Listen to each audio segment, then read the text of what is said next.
निकल जाओ, निकलो निकलो निकलो निकलो। मैं तो अब किसी को मुंह दिखाने के लायक भी नहीं रहा। मेरी जगह तुम होते तो बताओ क्या करते। मशवरा कोई भी दे सकता है। अगर उसका एक भी बाल बीका हुआ तो आपका सामना मुझसे होगा। देखते हैं तुम इस पर काबू पा सकती हो या नहीं।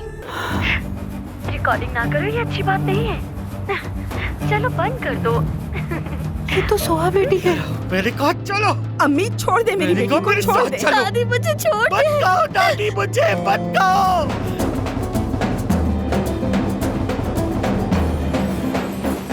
क्या कर रहे हो ये?